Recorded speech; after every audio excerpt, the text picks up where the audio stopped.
Do you remember when the bill was last month? Yes. Was it for the court stuff? Well, I just sent you the. Look it up. Yeah.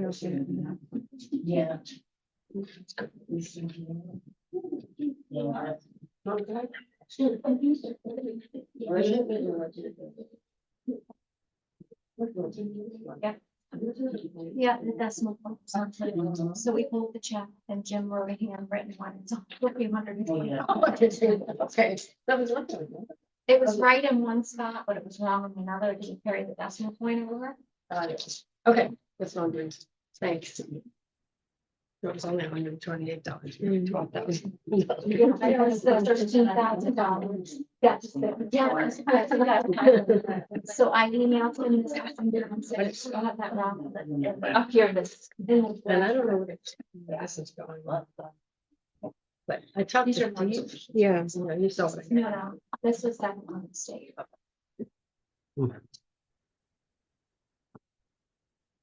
My decimal point on the computer, it's like not attached anymore, so I get it and sometimes. Thought maybe the buys court got them on with those the or something. customer, which is how we ended up getting $12,000. I got $128. Look, I got money. Let's call the meeting to order. Join me in the pledge of allegiance. Pledge allegiance to the flag of the United States of America, to the republic for which it stands, nation under God, indivisible, with liberty and justice for all.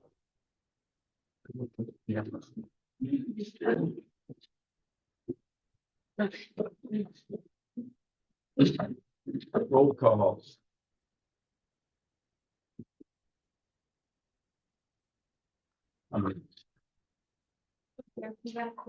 Recusal check. Does anybody have a reason they need to recuse themselves from any of the business tonight?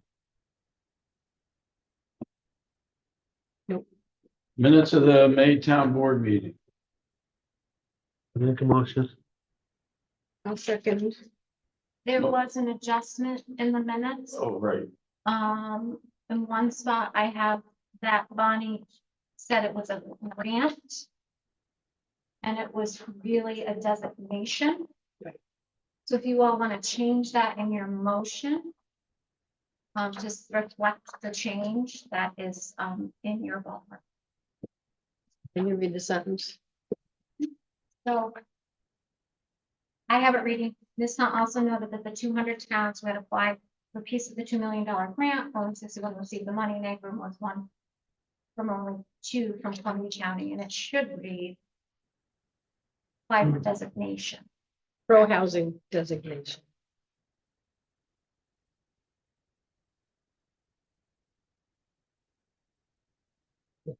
We haven't got any grants yet. Now could I have a motion to accept the minutes with an amendment in the minutes? A second. All in favor? Aye. Opposed? So carried.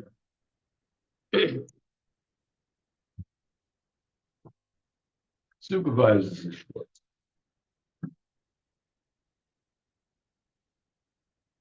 Okay. After receiving, we had the roadside mower on our tractor was in a little bit of an accident and pretty well damaged. We were told that the mower is too damaged to repair, and the insurance company sent us a check for $14,000, which is a lot less than we need to purchase a new mower, but they're saying that's what it was worth. 6 years old. The committee overseeing the updates to the Blast Park are still looking at options for the pavilion. Committee put out an RFP and have yet to report they have received any responses. The tent will be going up for the next few weeks in the spot where the pavilion will be located. The camp will continue as normal at the park. The town is advertising for the following positions: a deputy planning and zoning clerk, a deputy CEO, and someone to clean the town hall, since our cleaning lady is been AWOL for about 6 months. I continue to work with the planning and zoning board to streamline the escrow process. We had a discussion this evening before the meeting working on it, and we are getting closer and closer to resolving the issues we have there. And I talked to Councilwoman Lutz to see if she would be willing to serve as the liaison from the town board and the planning and zoning boards. And she said she is willing to plan, and we need to make a motion to appoint Colleen as the liaison to the planning and zoning board. I'll make that motion. I'll second. Motion made and seconded to appoint Colleen as the liaison to the planning and zoning board. All in favor? What is appointing her as the liaison mean? She's Does just, she have a vote? I mean, is she just no. reporting? She's reporting back to us Yeah. with that, okay. Any issues they have that she believes that we shouldn't be involved in. Okay, That's it.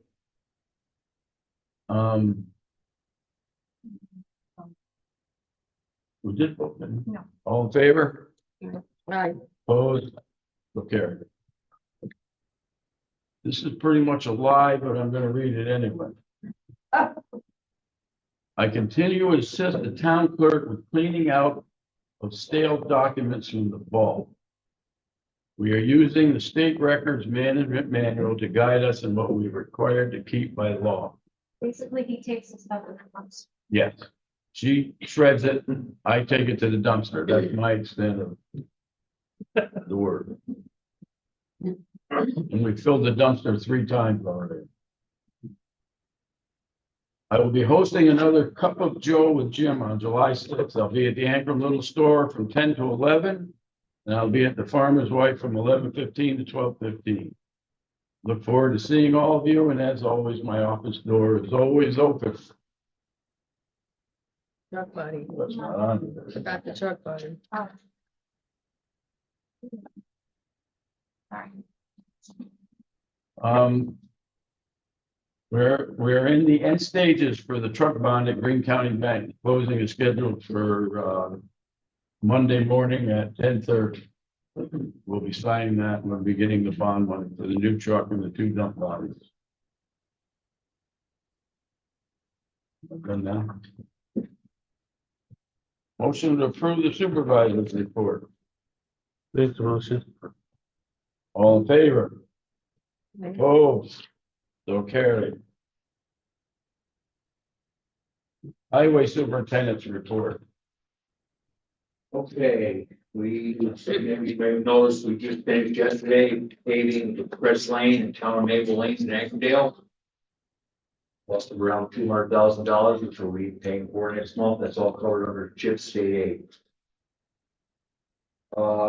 We attended our annual safety training day in Chatham. Topics covered this year were safety harness, usage of various aerial apparatus, points of contact, first aid, and safety, as well as safety and workplace violence. This training is sponsored by the County Highway Superintendents Association, fulfills the Department of Labor requirements for public worker safety. On a little side note, they had a Irma, who is our workman's comp carrier for ourselves in the county, put on a little raffle for every municipality attending, and we won. Approximately $3,000 worth of safety equipment, traffic cones, vests, hard hats, etc. So that's a good thing. I'd like to thank the towns of Taconic and Gallup for their assistance in getting our first round of mowing done after our little mishap. We use our new rear mower for the tractor to mow the field out here this week. That seems to work pretty well. If that's not capable of getting any ditch banks or anything like that, we really need that side mower to do that. And I've gotten quotes to replace our mower. And it's not really worth fixing. According to everybody, I got 3 quotes from 3 different companies. First from United Ag and Turf, for an Alamo, they want $44,117, and for a Diamond brand, they want 37,615. Lead time on each is 28 and 20 weeks respectively. Trias out of Queensberry handles Tiger mowers. Could supply a John Deere 5090 tractor with it for 110,000. I think their quote on a mower was 37, as I recall. And the third is Montage Enterprises out of New Jersey, can supply a cut mower more to put on our old tractor for 35,519, or the same mower mounted on our New Holland Power Star tractor for 93,743. Their lead time is 48 weeks. We continue hauling gravel, stockpiling stone for our upcoming projects. Our employee who injured his back is still out, and he's looking at an operation on hold. And ZWAC has the vendor for our equipment, our new plow truck, is requested we partially paid $95,084 now, as it has been, the equipment's been delivered and must pay his supplier. The bill date for the chassis to put the equipment on is now 9/12 this year. There will still be a balance of 50,911 due to ZWAC at the end of upon delivery. And of course, the cost of the truck chassis works. Yeah. That's about all I have. I have a couple of questions. Yeah, Go ahead. I have a couple of questions to you. First, I'd like to say I'm glad that nobody was hurt in the accident. That Was was, anyone hurt? You, Was anyone hurt? No. And I just want to know how it happened. well, I reported at our last meeting, it just happened a couple days prior. I wasn't here, so I couldn't hear you on the. Oh, okay. Well, he was coming back to the shop. He had a hydraulic leak and the mower kept settling down. And the radio, the two-way radios, when they go out of service, which is quite often, it beeps. And it startled him. He looked up at the radio and he just caught the pole by that, the telephone pole by about that much at the end of the mower and dropped down. It must have been going pretty fast. Yeah, he was going road speed for the tractor Oh. and spinning right around the side. Telephone pole? Luckily, it didn't break that. It was a scar on it. And how was the tractor? How was the tractor? Was that okay? It seems to be okay. We've been using it. You know, we had lots of other equipment we can put on it to use. And it seems okay, just that, you know, there's no fixing the frame. You actually demolish the frame of the mower. And you have another mower, right? We have the one that goes on the rear of the tractor. Right. But like I said before, it doesn't get the banks well. We do have the over the rail boom mower. Right. That only cuts 3 feet, 4 inches at a time. Be out there forever. Trying to do it with that. Doesn't do that great of a job. Right, go ahead. okay, no, I had a couple of questions. I'm referring to your email of Sunday, June 16. Yes. And you said, in your opinion, the mower isn't worth repairing because it's 7 years old and it's unknown whether there's more damage that hasn't been detected. And there very well could be. But isn't that what the insurance company is supposed to determine? Well, yeah, we had the estimate while they had it over United. They looked at it and they wrote up an estimate for the damage that was evident. But in that, I'm stating that the mower head itself is not included in that estimate. And that very well could be bent, twisted, the belts wouldn't stay on. I don't know, because we weren't able to run it after this happened. So that very well could happen. You Okay, know, we brought the tractor home so we could use it for other things. okay. Okay, how many hours were on that mower? There was approximately 1,700 hours on the tractor. Okay, so you were not expecting to purchase another one. I see it's on the capital plan for the future. Yeah. It was purchased in 2017. Not anytime soon. Last year, remember, as you may recall, you guys approved me going after a used tractor on auctions Mhm. about this time. Right. And I was unsuccessful a lot. It went more than I was allowed to spend. But you know, it still would be very beneficial to have 2 tractors. Oh, I don't doubt that at all. No, because I was just doing some research the other day. on commercial mowers with Toro and Deere, and they said that mowers should last, a commercial mower should last 10 years and have 5,000 to 6,000 hours on it before it's retired, if properly maintained. Well, this one is, but it's, you know, it was damaged in an accident. That's Right. not taken into account in there. But that's something that you agree with, that kind of, that estimate of hours and, Oh, yeah, the older. Like When you're talking about a Toro and a Deere mower, are you talking about? They're lawnmowers. You're talking about a a mower for, commercial mower. They were commercial mowers. I know, but is that a commercial mower like a lawn mower or a mower for the back of a tractor? These are flail. Because I run Toro commercial mowers and I'll get 5,000 hours out of them. Okay, But a mower for the back of the tractor, you may not get that out. These okay, things take severe abuse, you know, they run into tree stumps, grinding up rocks, you know, all kinds of stuff they hit along the road. okay, okay. I didn't understand the difference. There's a between the difference two. between those Okay. type of mowers. And Okay. I'm not, it is what it is. Okay. Accepted. But why are you proposing that we get a new tractor at this time? Well, I thought, you know, I tried. You know. I make the motion that we buy the montage mower without the tractor. Because by the time we take the 14,000 that we get for the insurance, Yeah, it turns it's about $20,000. but there's just one little problem with that. They're not on any state bids, they're out of New Jersey, they're not any state bid or source bill, so I'm gonna have to put it out to bid. I'm gonna Okay. Write a bid. Just for a mower? Huh? Just for the mower? Yeah. But then I think that's what we should do, Okay, just for the mower, because the tractor's only got how many hours? 1,500, 1,600. Yeah, and that's a what, 60 horsepower tractor? It's rated 85 engine horsepower, Well then, by 65 PTO. yeah, we might as well, I think we should do the mower, not that. Okay, Well, in that case, if he has to put it out to bid, it'll come up again at next next month. month. Yeah, you'll have to approve the bid next month. Well, but we also want to get it fairly quickly, right? I don't know at this point whether we can. At this point, they do have them available to rent down there, I found out. That's probably what I'll do to finish this year's mowing. Because we have lots of other stuff we need to track. Exactly, yeah, I was gonna say, you gotta use the tractor, you gotta mow, you gotta do We'll things. send it down over the winter, probably and have it run. Okay, Could I ask the town attorney a question? Yes, sir. Is there? In town law, can we buy that mower without going through the bidding process because of an accident? No, it's still an expenditure of public funds in excess of what's required under the law, so you are going to have to go back to bed. I was afraid you'd say that. Sorry to be the killjoy.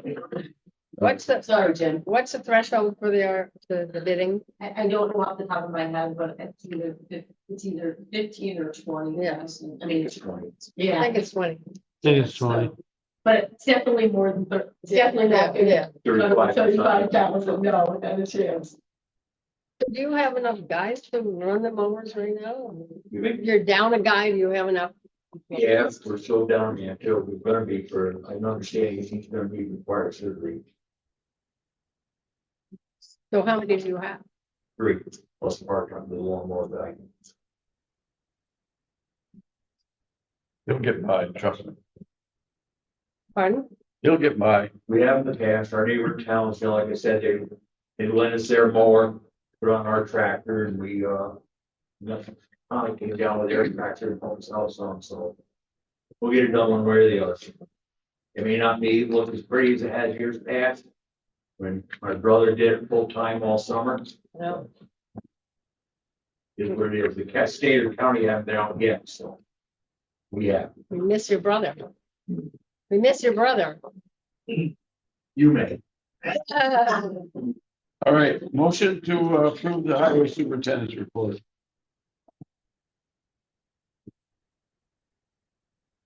Second. Motion made, seconded, all in favor? Opposed, so carried. Town clerk, tax collector, I had nobody buy dog licenses in May, but I did have several in June, so that's a little different.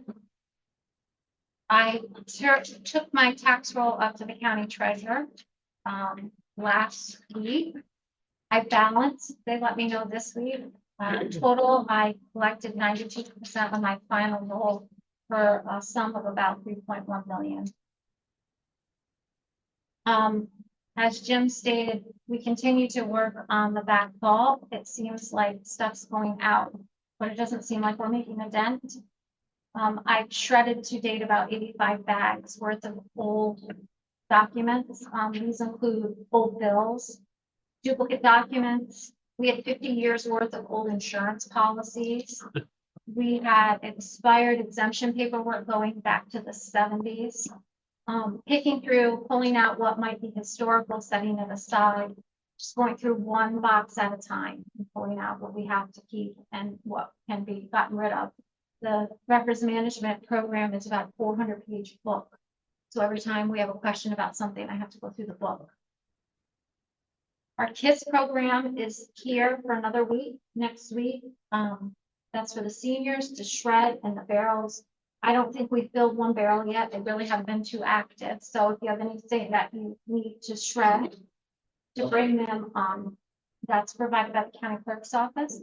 And something that I don't have written in my report is I talked to one of our town historians today, and we're looking at possibly in September or October, having them come in along with my office as the person who knows the deaths and birth certificates and stuff. We're doing a genealogy seminar, how to do your family tree, how to look up your ancestors. We thought that'd be a fun way to bring people in who are interested in that. So more to come on that. And hopefully this month we will be going up to Next Gen to get some quotes on hometown hero banners. That's it. You have a motion to accept Monica's report. Make the motion. Second. All in favor? Aye. Opposed? So carried. Before I go into committees, I have a little memo here.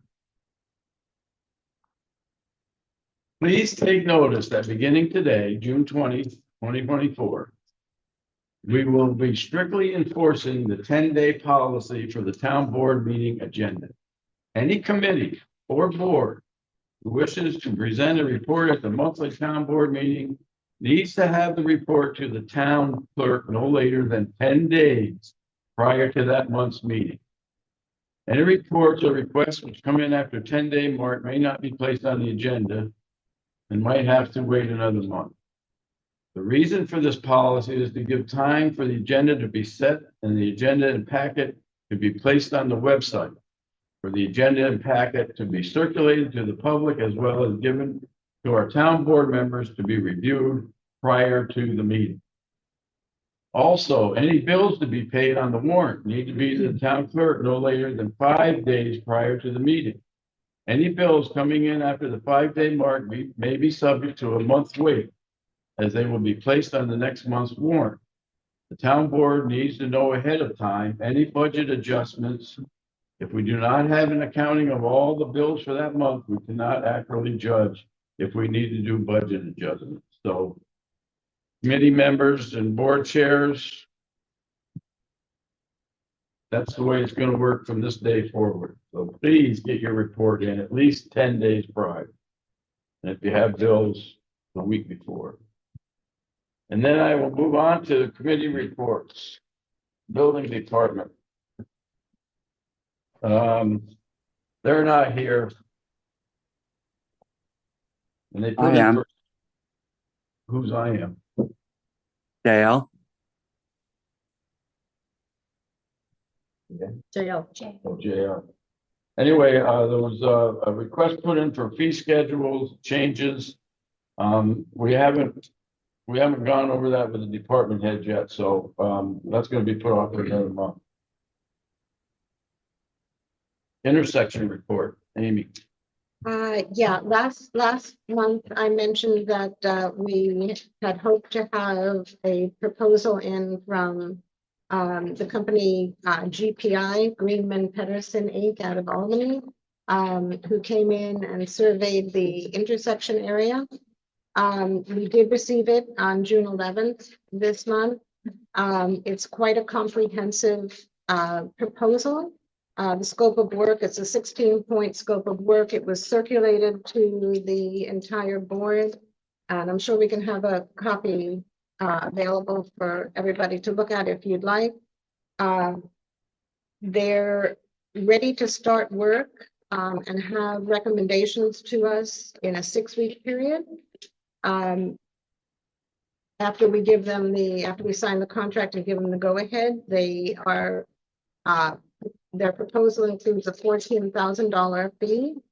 And at the end of their study, we will have recommendations for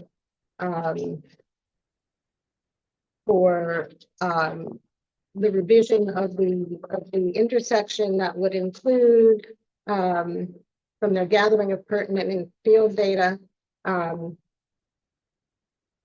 We will have, let me just see, what they're proposing will give us is analysis, findings, recommendations, and sketches that they will have, that they will provide based on their intersection evaluation, concept sketches for 2 feasible alternatives. They are accustomed to working with grants for towns, and I did mention that they are also working with the town of Copake on redesigning their town center. And they will work with us on our grant, appropriate grants as well. I did not hear, I heard back from Colleen, I heard back from Bonnie. I did not hear back from any of the other members of the board on how they felt about the proposal. Does anybody have any comments on this scope of work?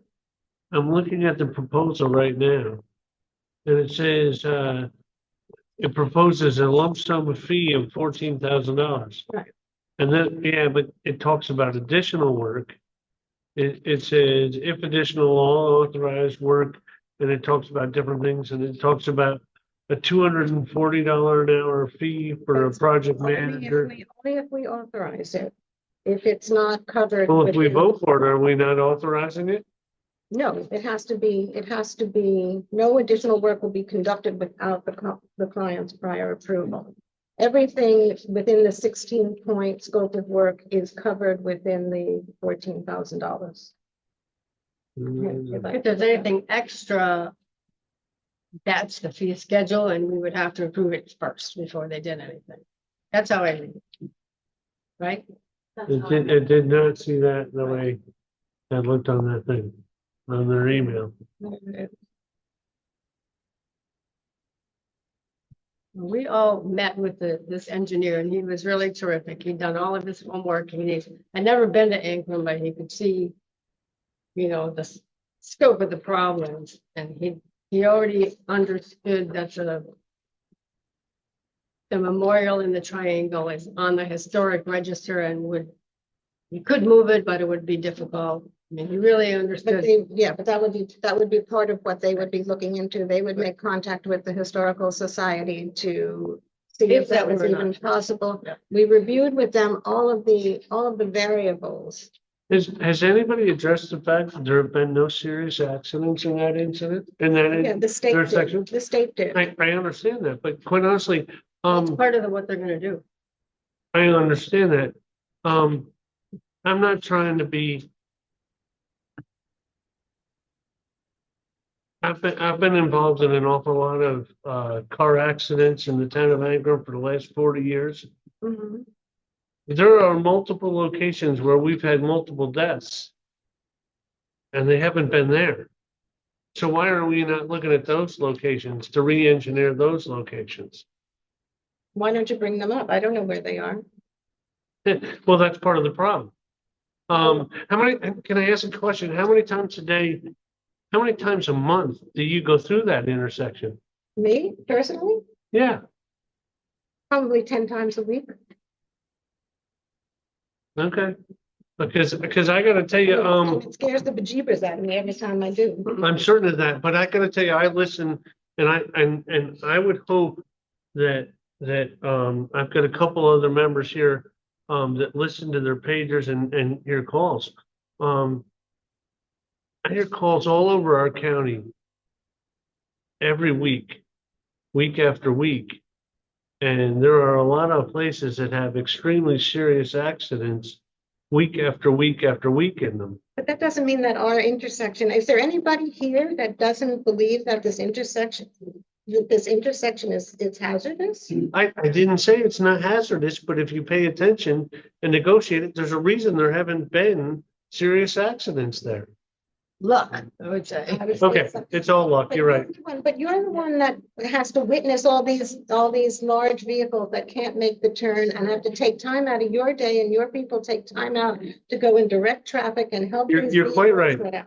You're quite right, and I do go to all the accidents, you're right. This has And been I'm not under gonna, for a decade, this or more, this intersection has been under discussion. This intersection is, I've been going to meetings for this intersection for the last 45 Okay. years. Okay, Let's so be real. I'm proposing that we finally do something about it. I'm not saying we shouldn't, but there are a lot of other things. And I personally think that the state and the county should handle it because it's their intersection, not ours. Not. We have met I with them. understand repeatedly, that. and they are I'm sorry, not that's doing my anything. opinion. It's my opinion too, but they're not doing anything. So sometimes you have to take matters into your own hands. Okay? Well, there's my question. Not, and I'm not, I'm. If I'm we not- pay for if we pay for this engineering study, are we still gonna get anything done? We'll see what they come back with. Yeah, but we paid the money. The question I have is, and I'm not against having this study done. But when the study is all done and the state and the county look at it, what are they gonna say? Well, you come up with the money and we'll do whatever your engineer. We're talking about grants. All right. We're talking about infrastructure grants. I mean, I'm just concerned that we won't get strapped with $1 million project down there to do. We're not going to get strapped with anything unless we pull the trigger. Okay. One other thing, we've been discussing the Tinsmith House and it's, what could potentially happen. I mean, we may find out that it has to go, or we may find out, to improve the intersection. We may find out that it doesn't have to. And we wouldn't have, so that we don't know until we actually really look at it and see, What's use the possible. data and what's possible. Yeah. The one thing I did like about the engineer that came out is he wasn't pushing the most elaborate plan, the most elaborate thing. His thing was that, there can be maybe some very simple things to just ensure everyone is safe. And I liked the fact that he wasn't, pushing this huge mega plan. Right, and additionally, he said, maybe things could be done in stages. I mean, not everything has to be done all at once. There might be some modifications that could be made initially. That would alleviate some of the hazards. So some of the things that they're going to do with this study is gather data on crash records. They're going to conduct turn movement traffics on a typical weekday from 7 to 7. They're going to do conduct radar speed study. They're going to do site distance evaluation. The state has There's the like data on crash six- records. 16 different things that they are including in the money, and whether or not they come up with a solution that we might like or be able to pay for or it's feasible, we'll have a base of information to go from and some options that they might give us and we can look at. It doesn't mean we have to do anything, but at least we'll know. Because every time we talk to anyone, they want to know, the traffic study, they want to know all these things that they want to do. And if we paid for them individually to be done, who knows what that would cost, or if anybody would even do it. The county and the state don't want, they're not going to do it. There's a 5-year waiting period. The county wouldn't do anything for us. No. So I think I think it's a really comprehensive study. I think the money would be well spent.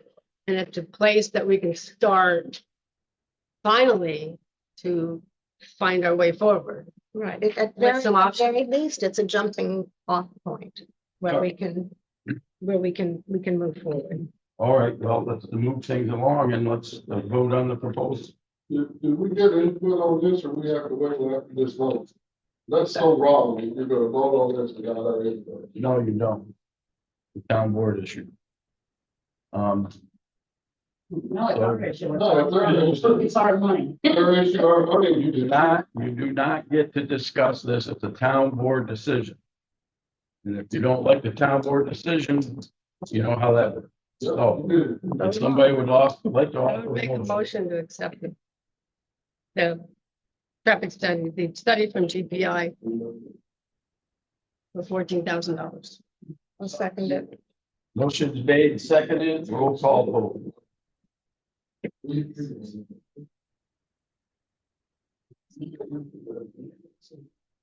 Councilwoman Hahn, Yes. Councilwoman Gold, Yes. Councilman Boyce, No, Supervisor MacArthur. Yes. Councilwoman Long, yes.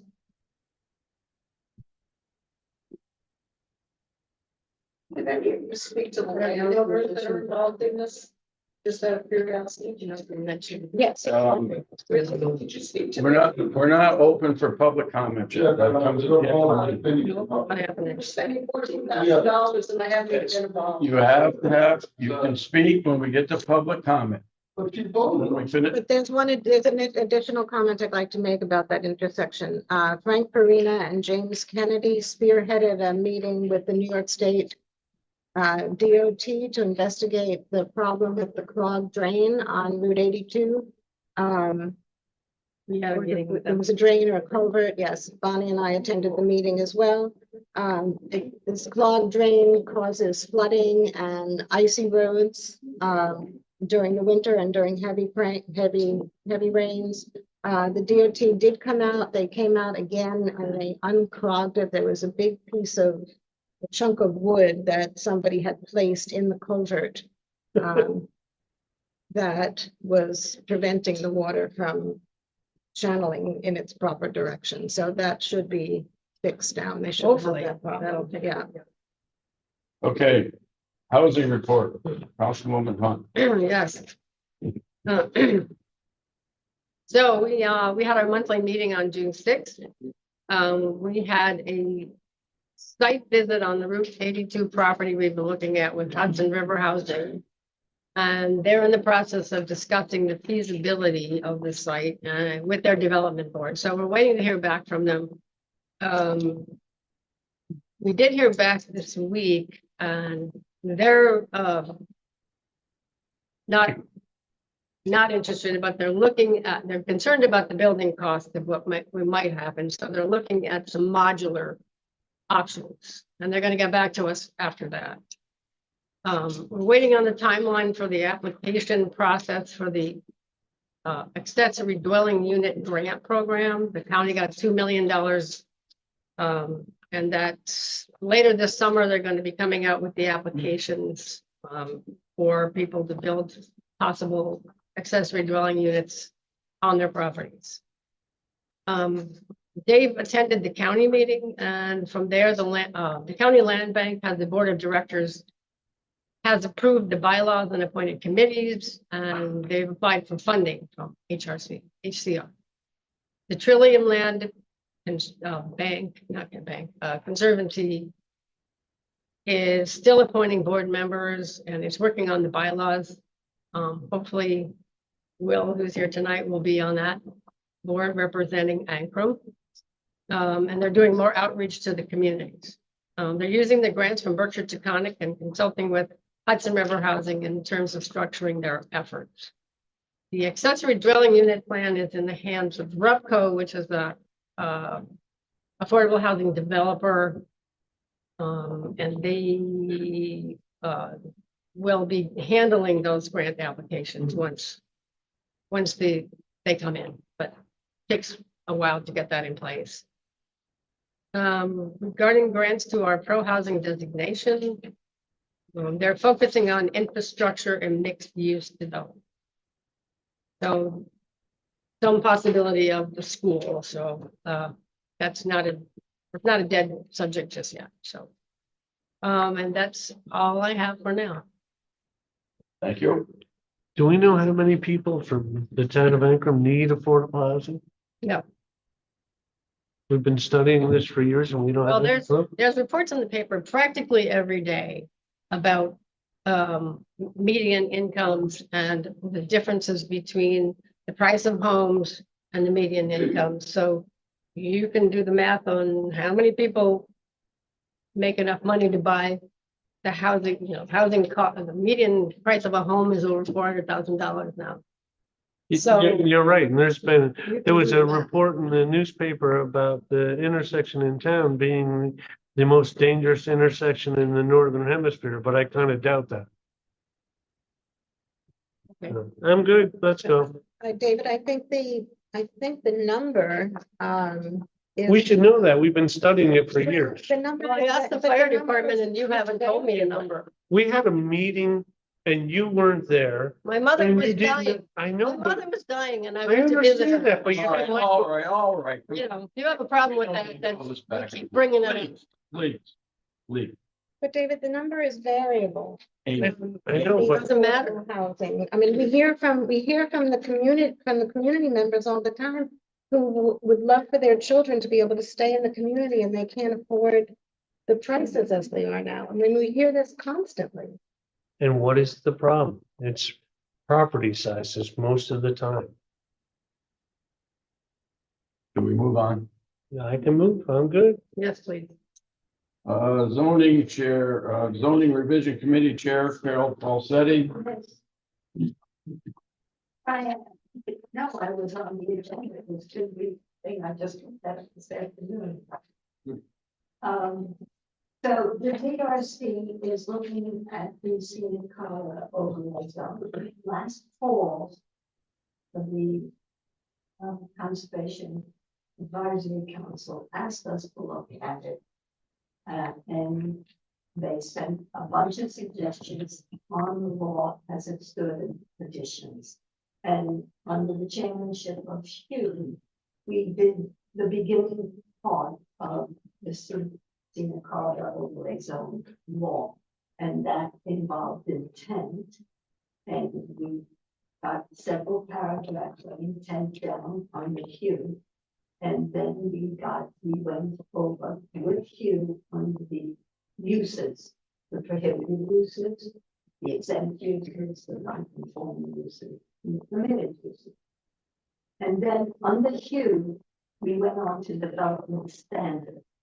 But it was unclear if the CAT's suggestion plus our own zoning law did not really state in a way that we could vote on and even talk about the development standard.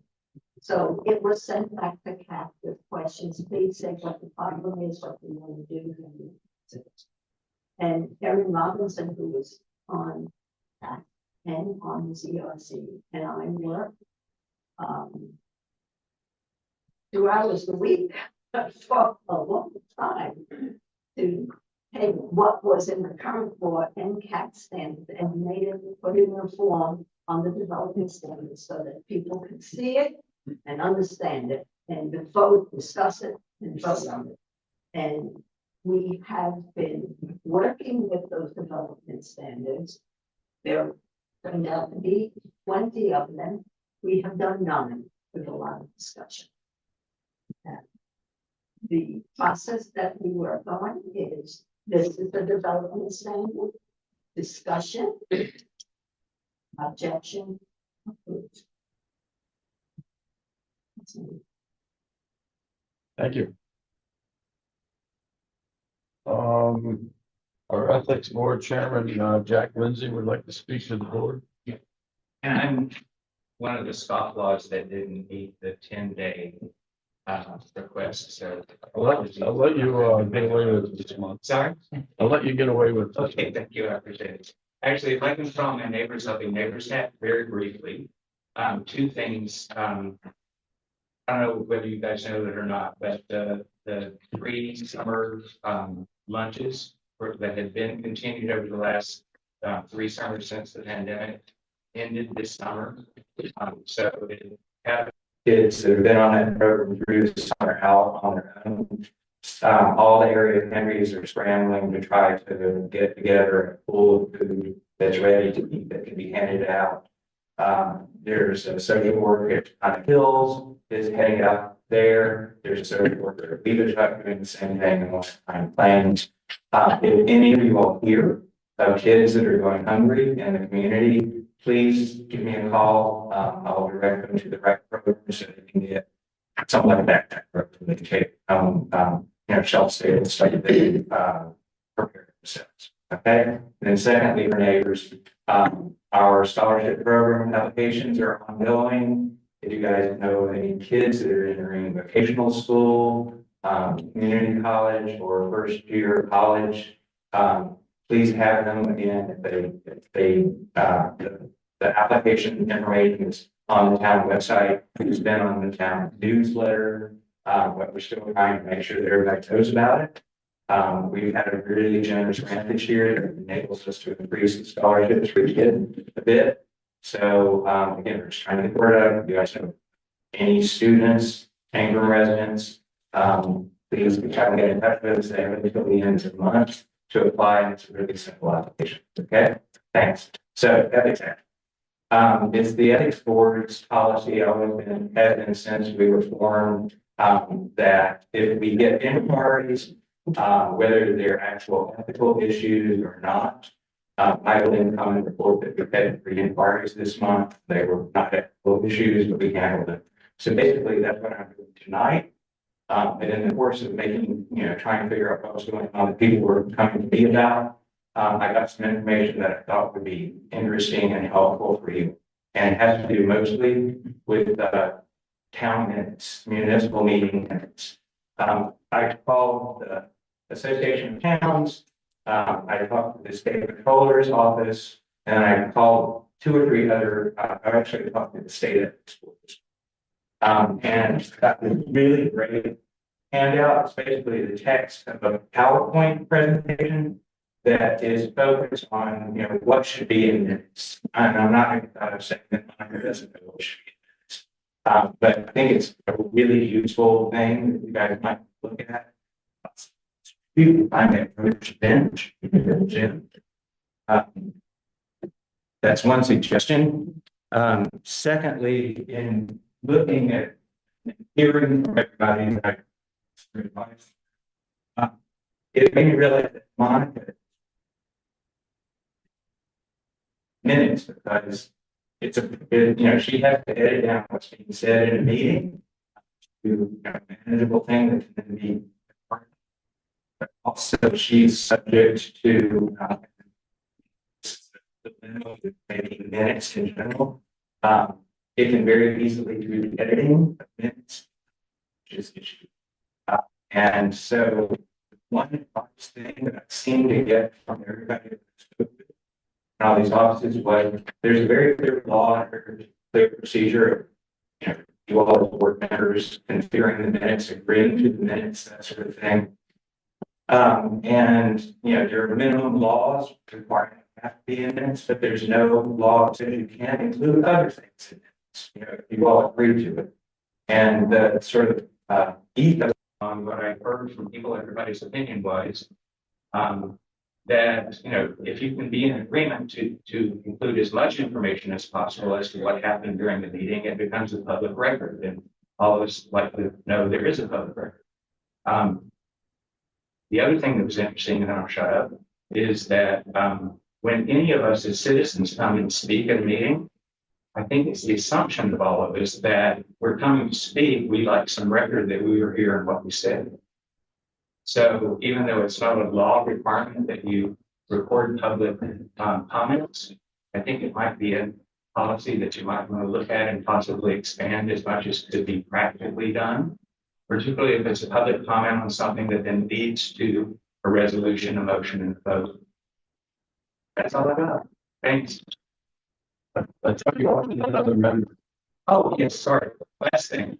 In August, we would like to come to the town board to get funding to place an ad. I think it has to be a 6 weeks ad for a call for people that are interested in becoming alternate members. We lost an alternate member right at the end of last year. And I think what we would like to do, just a reminder, for us initiating members of the present ethics board, our third, fifth, 5-year term is coming up in the next 2 years. So a couple of us will need to step off. So being proactive about that, what we would like to do is expand the number of alternates that we have, get them up and running. So as us that have been in the saddle too long need to leave, but there's some people up and running able to do it. So we're meeting in July to figure out all of that plan. And then probably end of July, early August, I'd like to come to you for funding to do a public announcement with a call for people that are interested to get in touch with us. That's it. Thanks. Thank you, Jack. Jack, should we, excuse me, should we send out an Ankrum email regarding the lunches? What we're waiting for the social worker at Connie Hills configuring the program. Okay. Right now, because most of the kids that will need this are from Connie Hills. Okay. They're going to configure it with the Hillsdale pantry because that's closer for most of those students than us. She's given each of the pantries in Pine Plains and me a list of the kids that are closer to us, and we'll figure them out. Once I have that information in tow, we should probably put it on the town website. Okay, and you're looking for donations as well? Oh, always. Okay. But everybody's very generous in town. So thank you very much. That's it. Thanks. 2 things, Jack. Yeah. Number one, I don't think you get enough credit for what Helping Neighbors does. You guys do an incredible job for the town of Ankrum. Number 2, what you presented to us as an ethics board, is this something, do we have minutes and do we have an opinion from the board, or is this just from you? Again, David, what we do is I get probably 5 calls a month. So this is from you, not the board. Well, the board's policy is that I'm supposed to look into it and then notify the board if it's an ethics issue. Right? So I'm not here except to report the ethics, that we got these calls from people concerned with ethics. And I wasn't at the meeting when this happened. So I'm not voicing an opinion or making an accusation one way or the other.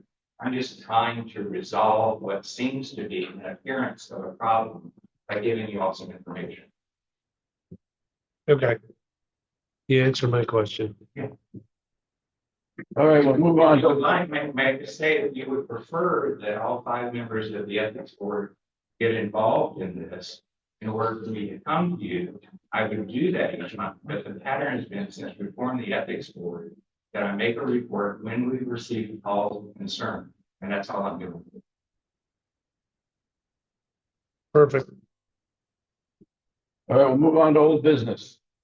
We have the subject of town email, and our town attorney will report on that.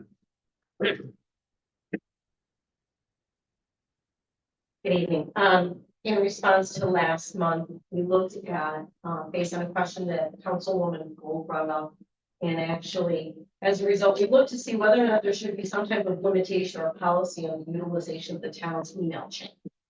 And we heard how it has been used in the past for good things, but sometimes, as you know, when you start to look at things, you find information that you may not have been aware of. So based on the research, looking at town law, controller's opinion, and case law. Now, there's nothing specifically on email, but related things, and I'll give you an example, which would be a town newsletter, and things of that nature, which is a similar kind.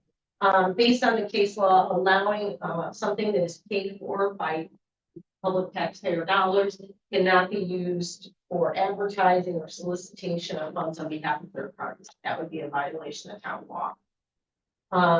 Also, information that does not, and this is the standard, you can use your email to objectively inform and educate the public, but if it does not do that, or if it attempts to influence public opinion, It would be an improper use of public funds. So some of the good things you could use it for. You're having a road closure. You're having an issue with the road, the water main break, the boil water.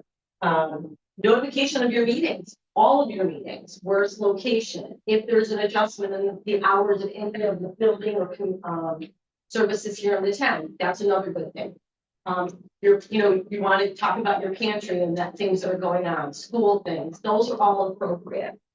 But should not include advertisements that are paid or unpaid, solicitation of funds on behalf of third parties, personal opinions of town board members or its residents, or attempt to garner support for political decisions, matters, or votes that may become before your board or any of your committees.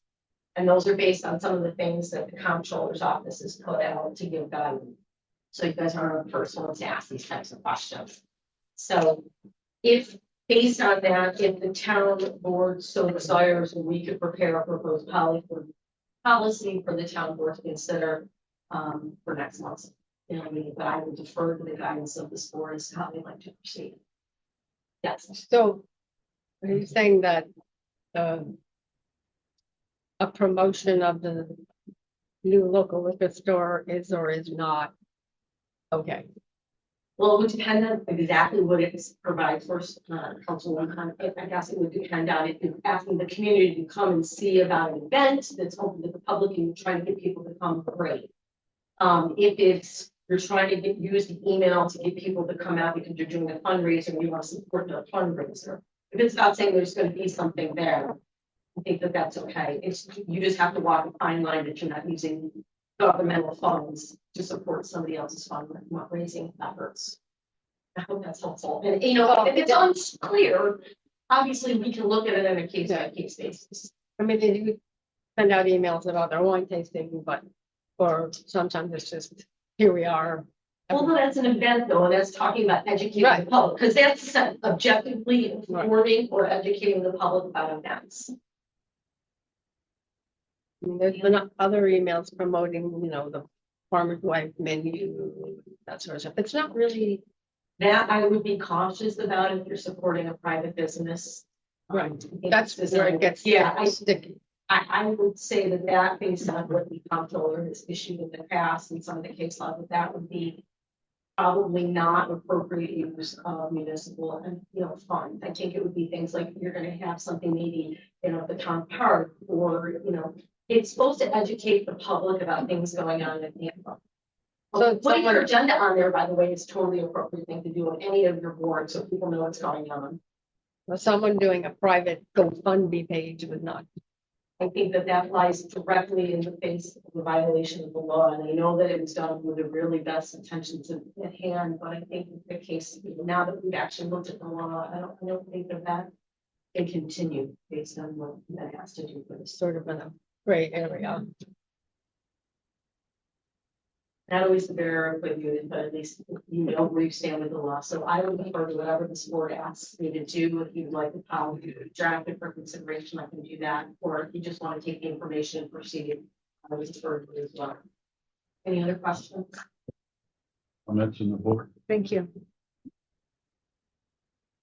Hang on, Jack. I have one thing under new business before we go into public comment, unless somebody else has new business.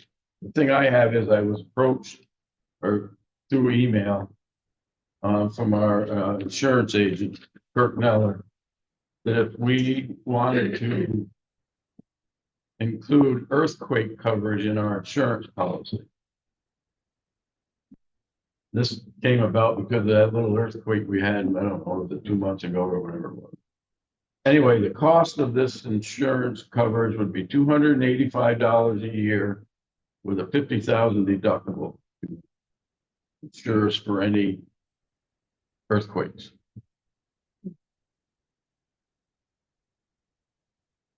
Well, if we had a major earthquake. We could. Good. And it shook the foundation of this building. What would that cost us? I don't know. It doesn't seem like very much money to spend. But I can go either way. I think it's worth more. Right. Well, would someone? So none of our homeowners insurance is gonna cover us if we have an I earthquake. would have to ask them. I don't know if you got to buy it or not. I'm just wondering, because I didn't let's think be about it. real. That's why we all pay for homeowners insurance. Right? I'd have to ask that. So if it happens, we're not covered?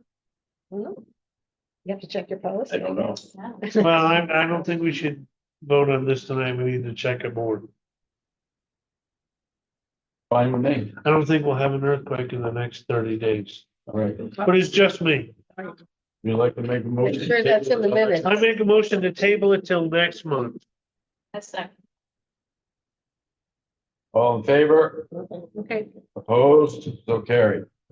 All right, now we're open for public comment and Jack had his hand up. So Jack, Oh, can I? Oh, and- Wait, can I just have one other piece of business I want to clarify. Ed Ferraro had asked us about purchasing a car. you buy one for him? I did not. Oh. And I won't. But we had discussed him using the van. Have we come to a decision on that or? Yes, he's not gonna use it. So we'll just continue to pay him mileage. that's his So how choice. did that decision come about? Well, I think, Want me to explain it? yes, Jack. Jim called me, we were initially all in favor, we were gonna figure out a time, because we really use it on Mondays to do the food. Right, And then if we get a call from a farmer during the week to pick up donations, or if someone's cleaning out a house and has household goods that are donated for folks, we pick that up. Well, I can work around all that. Ed, initially it was thought that Ed would only need it on Tuesdays and Thursdays. So, Jim worked with Ed on that, but then we discovered, and I've done this, but it didn't really, put it onto Ed's needs. That van doesn't have any traction, and it's not good on unpaved roads, and it's probably not a suitable vehicle for him to try to use for the things that he needs. So that's when it became a bad suggestion. okay, Well, not only that, he wasn't really happy about having to leave his house, come here to get the vehicle and then go out and do inspections. Because a lot of times he does that before he even comes here, so it didn't work out and it's. okay, I it's a just mute wondered subject. what happened with that. I wasn't I never- being selfish. I never. All right, public comment, and when you do have a public comment, please stand and state your name. Jack, you're up first. Just to clarify, can we please come ahead again? Sorry, would you please come to the podium? Some people on Zoom are having trouble. I just had a question for Elena, right? Yes, About the use of the newsletter. sure. So That's a newsletter or email. email, so we regularly, and from Dale Neighbors Helping Neighbors regularly uses the email for communications. We don't really use it when we do our annual appeal letter. Traditionally, that's on the email as well. We have that all that on everybody. Is that a bad thing? I guess I would have to see what the sorry. I would have to see the content of the letter very candidly, against what the. We're asking for money. Yeah, I guess we would have to see what the content of the letter to make sure it doesn't follow the council. Okay, right. And then secondly, it sounds like If I could, if maybe if you give us what a cap letter would look like, we could look at that, determine whether. because we can change it. Well, determine that if the board so determines on a policy or not. And then we can include that if that's how they decided on to proceed. And then secondly, there's always been a business directory that the town produces. Sounds like that might run afoul of what you're talking about too. Well, I guess, but I guess it would depend, if the sole purpose is to educate the business directory, it's just to educate and to inform all businesses within the town of Bancroft. I think that would not run afoul of the law because it's just designed to educate. It's like a phone, it's like a phone book. It's like a phone book for businesses. Correct. So I think that does not. Thanks. Carol? No, Jay. I was a little bit upset when you talked about the proposal on the intersection. I never saw it. Is it on the website? How did we have a chance? We couldn't speak here. We wanted to speak here. How would we get to be able to tell you what we wanted? You know, vote for it, don't vote for it, change it here, change it. Thing. I know all of that is a thing. But somehow or another, I think that there should be some way that we could see it ahead of time. We may not look online. It should be posted so that if we are all interested, we would have a chance to comment. It wasn't included with the It's in the packet. online, on the online, I don't know. if it's Notice on- for- I don't know if it's on the the website. notice for the board meeting, and there's a number of things. I don't believe it is. The reason being, historically, what's gone out, this packet thing is a whole new thing. Right. It's never been done in the past, never done it in the past. What has historically gone out on the website is what I sent Ann, which is financial statement, supervisor's report, the agenda, the budget adjustments. Proposals. We didn't have any resolutions Resolutions. this month. So I sent what we always send. I mean, it is food for thought, and I believe Carol is right. The whole packet should go out, but then we get back to the whole situation where I'm getting stuff for the packet 2 and 3 days prior. How do you get it out for the community to be able to look at it? I'm not getting the stuff. Yeah. So it's a catch-22. Yeah, I understand where you're coming from completely. But in fairness, last month when I gave the intersection report, I identified, and it should be in the minutes and it should be online. I identified all of the variables we were looking at that would be taken into consideration in the proposal. So we were just waiting actually for the official proposal to come through with the pricing. So, as I said, we may not see it, but it is there. If it is there, that's fine, so that all of us who are a little bit upset and couldn't talk had our chance.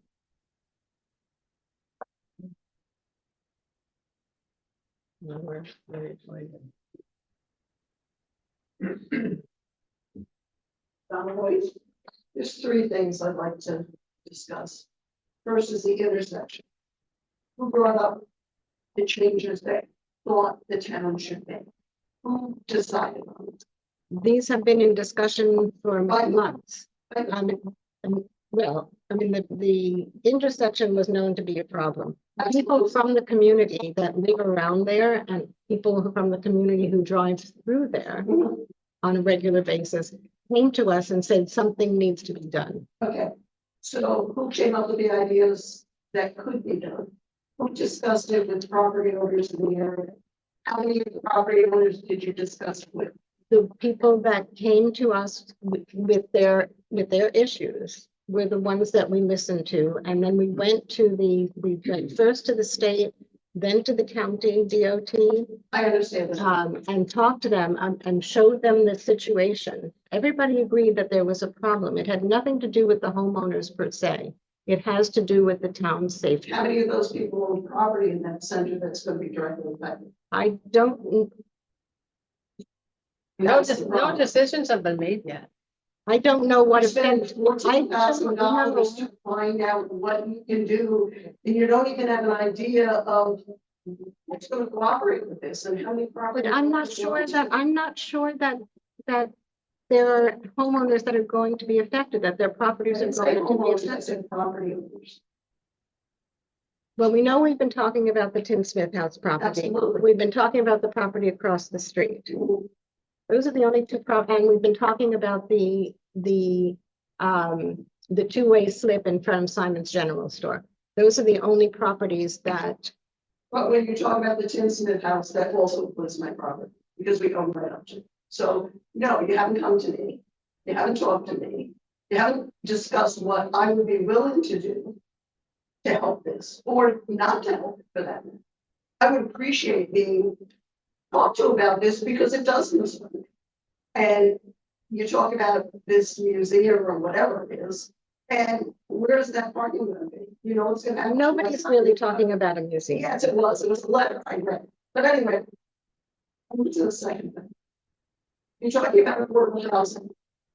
Have you thought about the taxes on these affordable housing? That's gonna be a major issue.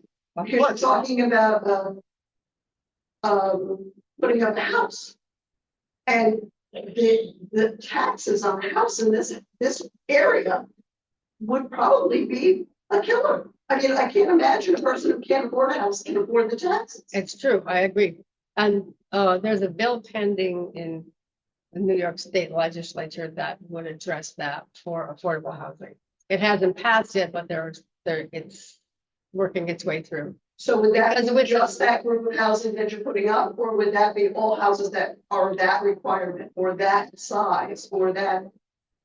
Not clear yet, because it hasn't been fully fleshed out and they're just talking about it, but everyone's fully aware that that's a big problem. People can afford mortgages sometimes, but not the time. That's a big part of it. And what You're my absolutely point right. is if you're giving that section consideration for lower taxes, then you can expect someone else who has a house that size to pay more. I don't think that's fair. It's a difficult situation. Well, But it's being, it's being worked on and everyone's really well aware of it and the legislature, there was a bill and it didn't make it through last year, but it's being considered again because that really keeps people from being able to afford homes. Yeah. It really does. it also keeps people from being able to afford to live. Yes, I know. People who are already live here. Yes, I know. Okay, and the third thing is I really feel it's not advantageous to the audience to not be able to comment or ask questions when a subject comes up. Because then we lose that and we're rehashing everything we've already talked about. I think even if you put a limit of 5 minutes for questions, I think it should be after each committee or each group gives a talk or presents something that we should be able to at least ask questions about. That's it. Donna? Yeah.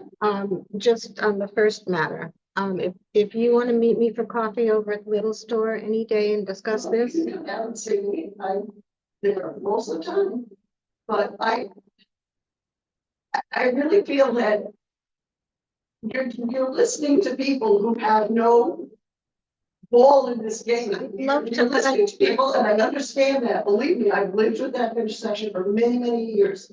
And my husband and I always said we were willing to work with it. But I will tell you right now that if somehow the town comes into ownership of the tents, then and that house doesn't come down, then I'm not cooperating. Because as far as I'm concerned, it won't change that intersection. So, maybe it'd be nice to be talked to about it because I haven't. You think it won't change the intersection? No. If that house stays up now, how good? You can't undermine the foundation. You can't cut that bank down to be able to have a site without undermining the foundation. Right, we understand that. I would love to meet with you and hear your ideas. Sure. Okay. Anytime.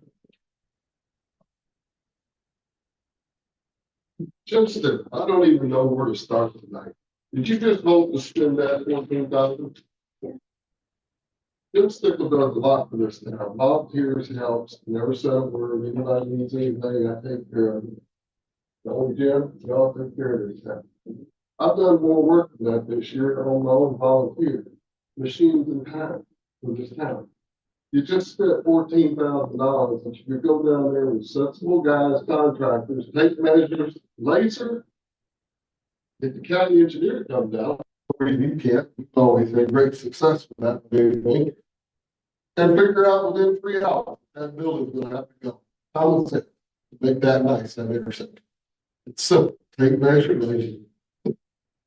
But to spend $15,000, Jack, I would be glad to see that go to him. The kid, the neighbors helping there, which many of them donate to here. And needs more credit.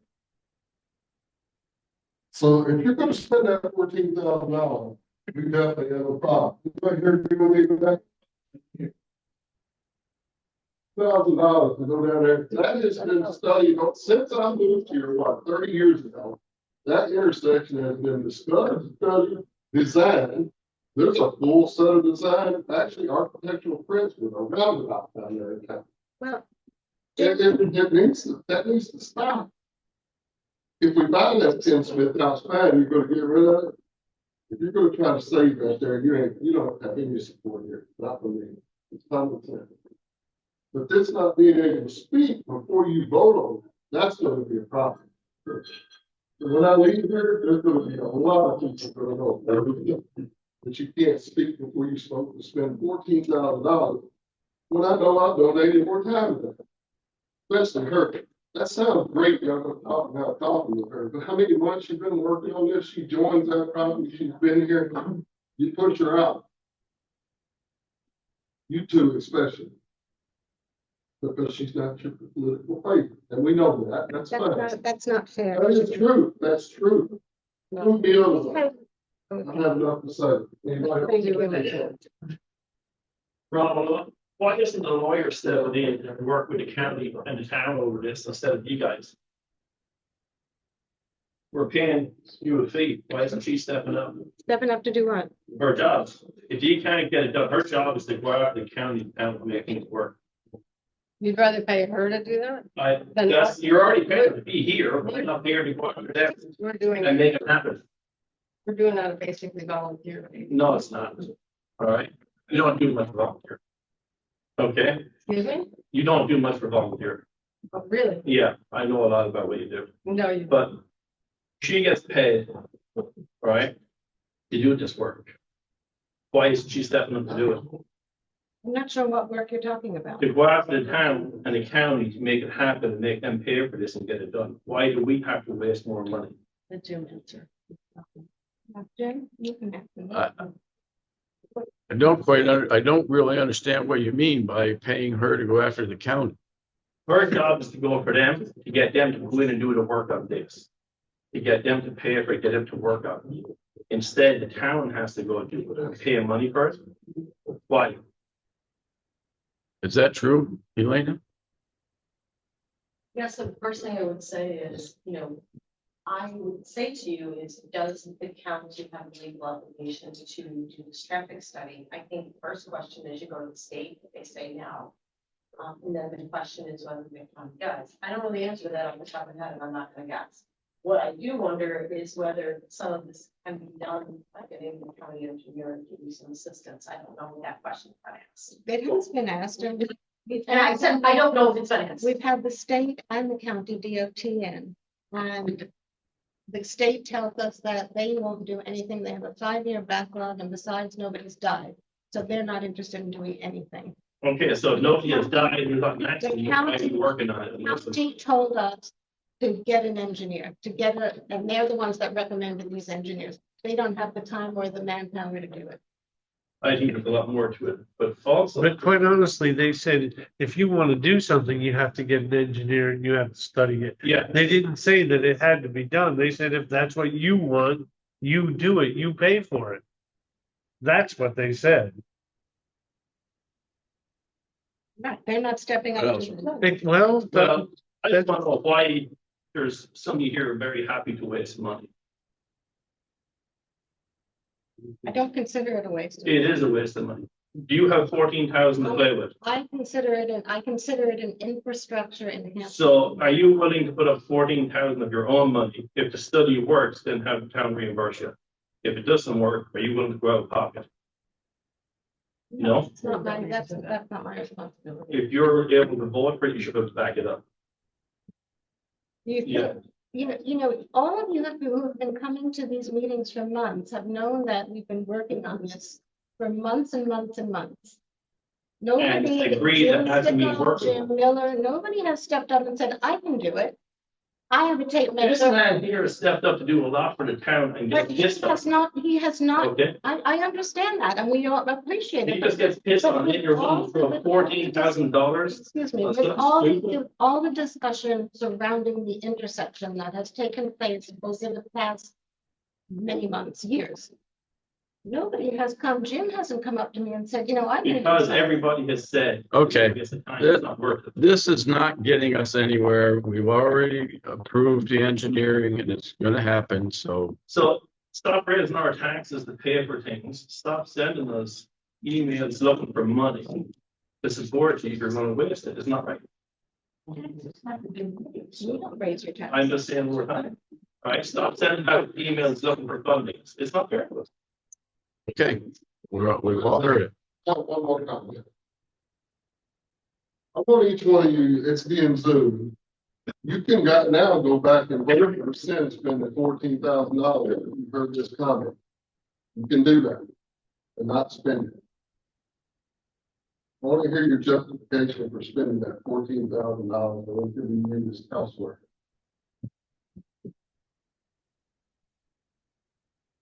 I just got a quick question.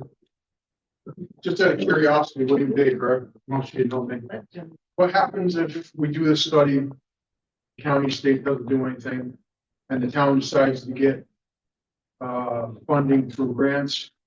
Who's taking on the liability? God forbid somebody does get in an accident, a new intersection, and gets killed. Who then takes on that liability if the town is the one that gets involved with it? I think that's a question for the plan. That's very good. That's a very good question.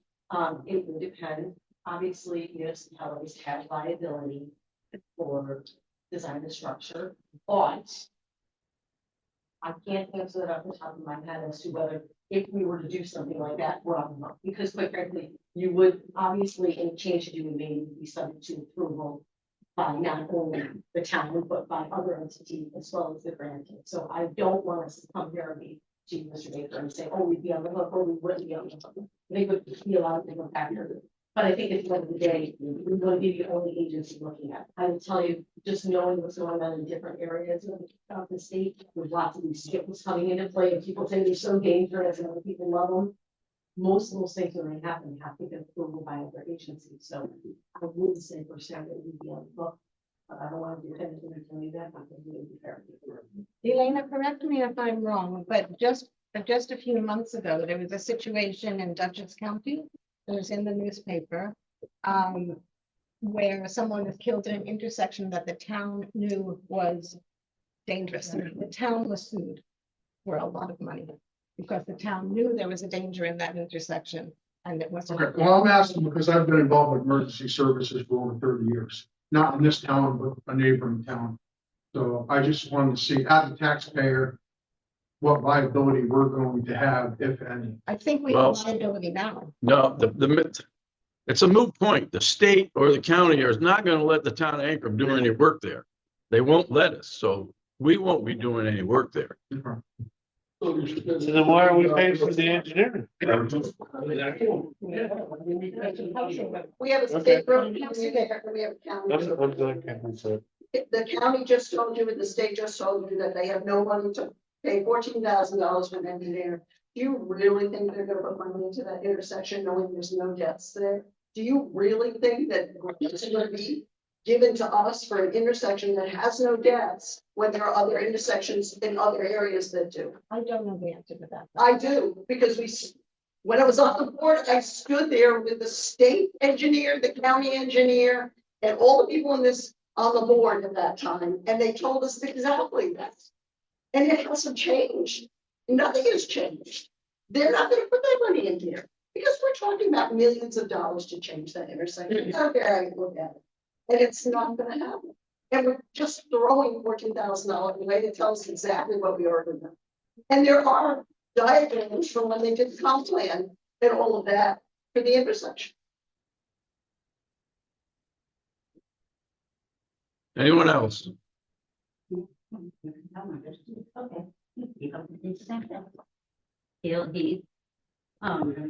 I just want to address Monica, she's my niece, and you probably all know. Monica, thank you for 21 years of doing that job. You've never had a problem until now, but I wanted to thank you for that. And also, 65 years old, that intersection, 65 years, still the same.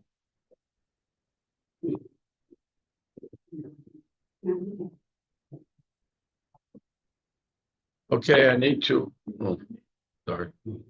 Sharon Cleveland, I wanted to talk about the minute situation that we're having. We all know what the problem is. Went to the ethics committee, which one person did research on. I would like to know what the town attorney says about the way Monica's doing the minutes. Is she doing them correctly? Is she doing them legally? Does she have to include more things? What's your view on that? I'm prepared for this question, actually. You were one. I was. I was. So, let me just talk about town minutes. So Jack is correct that there is a limitation, but there is requirements for it needs to be in town law and town minutes, which is set forth in town law section 63, section 30, officers 106, and a myriad of other lists that are out there. Anything that's been voted on, anything who votes, if they do a roll call vote, who attends. Every town has different guidelines on what's to be included, but it is clear that town minutes are not supposed to be a recitation of every word that is said. It's very clear that it's not the purpose of the minute. The minutes are to provide an understanding to the public as to what authoritative action was taken by the board. Right. And recognizing, I'm sorry, and any money expended, those are the things that are required. That is not incorrect that you can add things, but there is no legal requirement to do so. Right. And traditionally, town minutes are short. Right. A couple of pages, referencing spoke out, you know, I made an example tonight, it would be several minutes, president stood and spoke. Some board minutes reflect the names of the individuals that come forward and speak. Others say you received 5 people that stood and spoke that are represented. So there is latitude, which traditionally rests with the town clerk, so long as they are in compliance with the minimum requirements which are set forth in town law and in the public officers law. Those minutes do reflect the requirements of law. Okay. So she has been doing them correctly. I will say this, and Monica knows what I'm gonna say. I have not reviewed every one of Monica's minutes, so I'm not gonna say that. I will say, if you include all of those things, as I've seen in recent, that is in compliance with town law. So as long as she is writing things down as far as voting goes, expenditures, things like that, then she's doing what she's supposed to be doing. And we don't have to get into every little nitty gritty back and forth nitpicky thing. A board as a collective body set reasonable things that they would like to have included and give direction to the town clerk. Right, reasonable things. And traditionally, the chief fiscal officer is the one who can provide information that he or she believes is appropriate to be included, particularly to the extent that a town report / minutes reflects money spent. So there is nothing legally precluding this town board to establish things that they think is important to be included, but absent that, the information contained thus far is consistent with town law. Very consistent. Okay, thank you very much. Jim, can I just say one more thing about something that was said? It said that I was not excluded. I would like to just bring up one point, a moot point now, but several years ago, a sign was on my building, entering my building. At the same time, about 10 other buildings also had condemned signs on it. I was the only one forced to take my building down. If that's not being excluded or singled out, I'm not sure what is. So think about that when you're thinking about that intersection. I have no sympathy for anyone at that time that forced me to take that building down and take one job to do it. So let's look at the other buildings that nobody did anything about. Why is that? Why just me? I know nothing about that. It was before my. I'm just saying, my attitude comes from experience. All right. Everybody's addressed that motion. Not spend that yet. I haven't heard anybody make a motion. Well, I just say, All right, we need to do a budget adjustment. We need to move $7,500 from, unallocated funds to, 7110.4 for parks. And $500 from unallocated funds to, 7620.4 adult recreation. For the parks, that's a lot of the money that we spent putting that pipe in. Make a motion, we do the budget adjustments. Well, there's two. There's a highway one too. Where's the highway? I don't have one. There's one for $4,800 to the highway budget. That's actually lower than we paid a couple of months ago.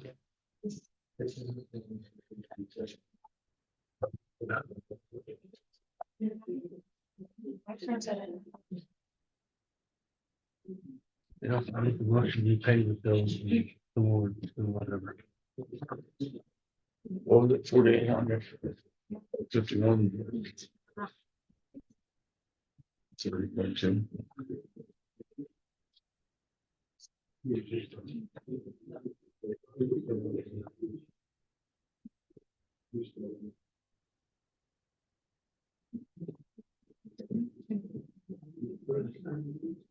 I think it's 30.2.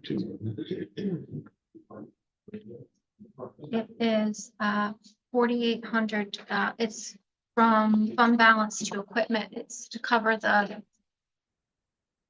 mower that you guys approved I'll have to last find the month. paper for you to sign. I don't know where it is. But I put it with all of your stuff. So this is, I don't have it. Too much paper. I don't have it. Okay. we signed that too? We need two copies of this, right? Yeah. Sign it.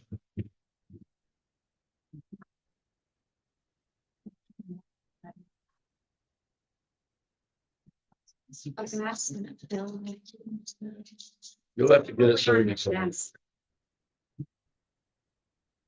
I need a motion and second to approve the budget adjustments and approve the warrants and pay the bills. I did that. Then we got a second on there. Yeah. I made. All in favor? Opposed? So carried. Motion and a second to adjourn the meeting. I'll make that motion. All in favor? Opposed? So carried.